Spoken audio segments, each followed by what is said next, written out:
let's make some beef tallow. This is a holy grail in my family. We use this for our skincare. You can use this for cooking. This is the only thing I use on my son. I rub him down with it after every bath. His skin is so soft. Anytime he has a little bit of a diaper rash, we rub it on him. And I like to get my rennet or beef fat from our local butcher. I know where it's coming from. And I actually bought like 10 pounds for $30 a little over a year ago, and we still have this much left, so we're gonna go and make some. Okay, the first thing you're gonna need is a big pot. I'm gonna do mine in my crock pot because I did mine on my stove a few times and was told by a few people that you could risk burning out your eye. So my dad's been begging me for some tallow, and we're running low on what I have for my son. I'm just gonna pour a cloth into it. Probably like 2.5 to 3 cups. One thing that I'll do, they did a really good job of getting most of the meat bits off, but if I see any like pink pieces of meat, I'm just gonna go ahead and take those out to throw them away. My son does not use lotion. We don't use baby lotion because I'm tired of looking at the back of children's products and seeing all these different ingredients. So we just use plain old beef tallow. We've got our tallow or our beef fat, and I just take it, and you're gonna put it on the lowest setting you can in your crock pot or on your stove if you want to, but it's gonna take a couple of hours. I think this takes me about an hour or two. Let's say 2 hours. We're gonna come back, and basically I'm gonna show you an update, but we want it to basically look like you have little cracklings on the top. So if you've ever eaten like pork rinds or whatever, that's going to be all the impurities are going to float to the top, and you're going to make sure all of that is up there. So we're going to let this do its thing for the next few hours. I'm going to come back once that is all done, and I'm going to show you how to make it into your skincare. All right, y'all, it's been an hour, and we're going to check on our tallow and see how it's doing. This is what we're looking like. This is what we're seeing. The top parts still look like ground meat, and they're not crispy, so we're gonna let this keep going. But this is like an update after an hour of what yours should look like. All right, y'all, it's been 2 hours and we're almost there, but I'm gonna double render this batch because I gotta go somewhere and I don't have time to finish this. So if you want to double render it, you're going to do exactly what I do. If you want to single render it, you're going to skip over. I'm going to put the timetable somewhere on here so you can skip over to the next part. But what we're going to do is we are going to skim off all of the little crispy bits, and we're going to pour our liquid into a glass bowl, and we're going to put that in the refrigerator. I'm going to pour it into here. We've got all of the impurities off. Okay, so we're going to double render this with the water method. So we have our tallow, and we're going to do an equal part of tallow and water into a bowl. So I'm going to get a bigger bowl. We've got our bigger bowl. We're going to take this and we're going to pour it in there. Pour our water into our tallow. What's going to happen is this is going to separate once it gets cool, and all of the impurities will be left behind, and this will be nice and white. Then we're going to break it up again, and we're going to melt it down. So this is going into our refrigerator, and I will see you guys in the next part.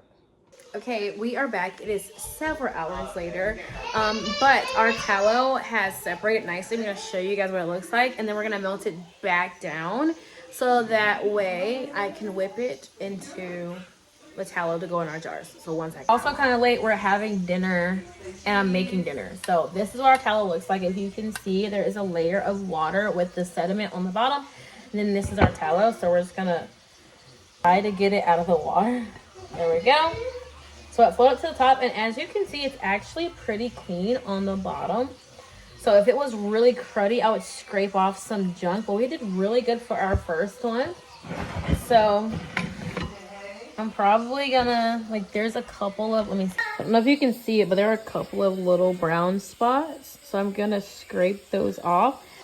All right, so we've got it nice and scraped off. I'm just gonna break it up, stick it right back in our crock pot so that we can get it nice and melted, so we can re-render it and see if anything else comes off. Okay, excuse the lighting, but we're back. It took about 30 minutes for our tallow to get our liquid again, because it had a few more little bits in there. All right, so now we're gonna let this sit until it gets almost solid. All right, friends, we are back. It's been maybe 30-45 minutes.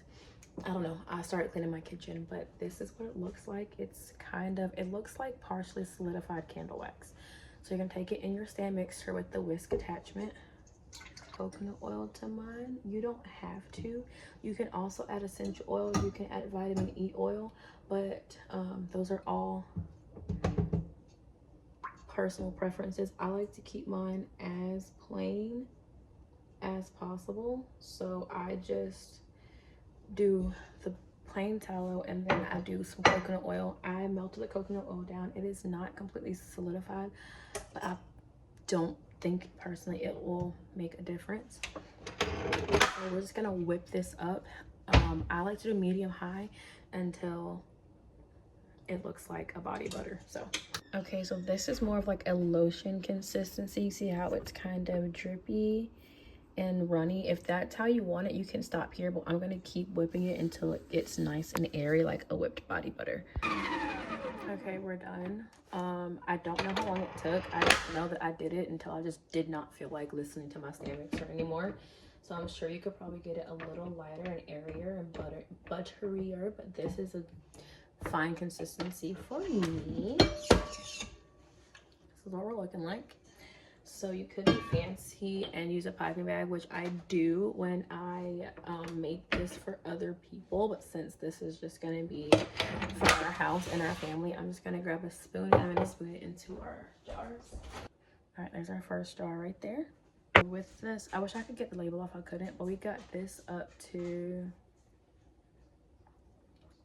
about here. Almost 3 jars of tallow from our little bit, and this lasts for a while. This will last months.